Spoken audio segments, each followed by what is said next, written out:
Mitchell, Detroit. Oh, Richard, I am sad, but I will say this. If there was one loss on the Lions schedule this year, I'm glad it came to the Seattle Seahawks. You know why I have massive love for Seattle and the Seahawks, but this one was a hard one, Rich. 3 turnovers. 3 turnovers. 0 for Seattle. 2 immediate touchdowns. Richard, your thoughts on this game, man? Well, Mitchell, selfishly, I loved it. I know you Mitchell, did. I'm sorry. Mitchell. I'm Seattle Seahawks. Come on, Mitchell. I want them to win. You have allegiance. You are bleeding. You are bleeding Seattle Seahawks Mitchell, blood. Yeah, I respect it, Rich. Mitchell, I have allegiance. You see what I did there? Mitchell, I'm here all week. Geno is back like he never left. 32 of 41. Pretty efficient. 328, 2 touchdowns, no interceptions. You know who they were missing, Mitchell? That last game when everything fell apart? Oh, reliable. Oh, faithful. Tyler Lockett. Noe had 8 receptions for 59 yards, 2 touchdowns. DeKalen Metcalf showed up, 6 catches, 75 yards. Trey Brown showed up in a big way. They brought the rookie back, but guess who's still showing up? Trey Brown.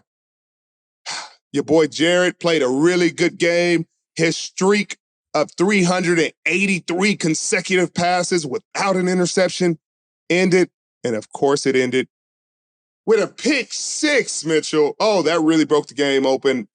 That broke their back. Your boy Amon-Ra, the sun god, St. Brown, had a really good game. 6 receptions, 102 yards. They had a pretty good game. It was another barn burner that went to overtime. Mitchell, but it's just Seattle Seahawks, Mitchell. They're figuring it out. Pete's strategy is always don't turn the ball over, play good defense, run the football. He did not play great defense. They did not run the football well. Somehow, he still got the win.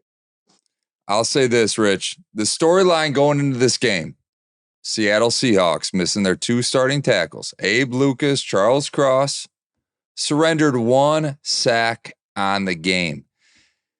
I don't know if there's more to speak for Seattle and their O-line depth.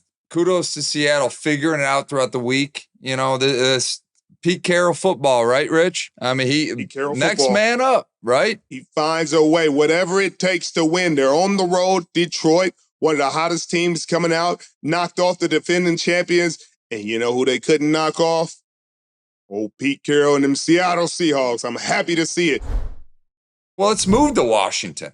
Because this game, Richard, the Washington Commanders are 2-0. I can't remember. I've got short-term memory, but I believe they got off to a hot start last year as well. And they were down early in this game. And Russ was looking like the Russ of old. I think you saw a Russ that you remembered, right, Rich? Early in this game. He was ripping it out. Mims Jr. caught a couple deep balls in this game, and he was letting it fly. And I'm like, holy cow, Denver looks good. You know what, Rich? I had 0 faith in Denver. I was all about Washington. When they went down, sure as hell, they came back, they won this game. And I don't know who the Commanders are. I don't know who the Broncos are, but I want to discuss Russell Wilson a little bit here. He looked better today, but they're 0-2. They're out to a poor start again. Like, what does he have to do? What does this team have to do to reboot and reload and get the season off to a better start in week 3? Mitchell, I don't know how much you listen to R&B or Usher, because this is feeling like Denver's offense and defense this year. They are trading play. If they would have gave me a voice, Mitchell, you would have never met me, Mitchell, because they're trading places. Mitchell, last year they had a top 5 defense in scoring. Mitchell, they were holding people to 10 points. They held the San Francisco 49ers to 10 points, and their offense scored 11, and they won the game. And this year, they gave up 35 to the Washington Commanders. They gave up points last week in a loss to the Raiders. And it's like, what's happening here? Last year, they were really elite on defense, which gave them a chance, and their offense was struggling. So you always said, hey, when is Russ going to put it together and help the defense out? Well, Russ is putting it together. He and Sean Payton have figured it out. At first, early on, he wasn't completing a lot of passes, but the ones he was completing were bombs. They looked like Russell Wilson. This is what I was talking about last week on the podcast. It's like, he completed a lot of passes last week, but just none of them were like his kind of passes where he's just trying down the field. And this week, he took a lot of shots, Mitchell. He even got a tip 50-yard Hail Mary that was a touchdown. That was a cool play. But he was sacked 7 times. And that was a concern coming into the season for me, that offensive line. Not Mike McGlinchey, who they paid the money to. He's a good player. But the rest of them, how was Garrett Bowles going to come back? What is that interior of that offensive line going to look like? And today, the Washington Commanders, who have an incredible pass rush, showed you they're going to struggle. They're going to struggle with them. And if they don't get that fixed, Russell's in for a very sore season. But he still played well, Mitchell. He still played well. 18 of 32, 308, 3 touchdowns, the 1 interception. He ran the ball, Mitchell. He was running the ball. He ran the ball 6 times for 56 yards. He was keeping this team. He was doing whatever it took to put his team in position to win this ball game. But Sam Howell, Mitchell, he looked the part. 299, 27 of 39, 2 touchdowns.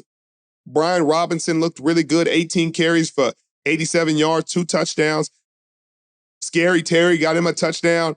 It just never felt like the Washington Commanders were totally in control, but it never felt like Denver had a chance. It was a weird game. It felt like every time Denver struck, the Commanders struck back, and Denver was up for a little while where it was like, hey, okay, there it is. They're starting to do it. And then the Commanders come rushing back, completing passes. And once they took control of the game, it looked as though Denver didn't have a chance. And you just wonder what exactly is going on in that defense that has changed. That this is not a prolific offense that you're expecting. Now, Eric Bieniemy, their new offensive coordinator, comes with a lot of expectation. And so far, he's delivered. But what's going on with this defense? And their schedule gets no easier for Denver because they got to go. They're going to Miami. And that's not going to be any more fun, Mitchell. Tua and them boys. Oh. It's no fun. And the Commanders get a big test next week. Richard, they're 2-0 playing the Bills. This is an opportunity for them to prove themselves worthy in the NFL next week.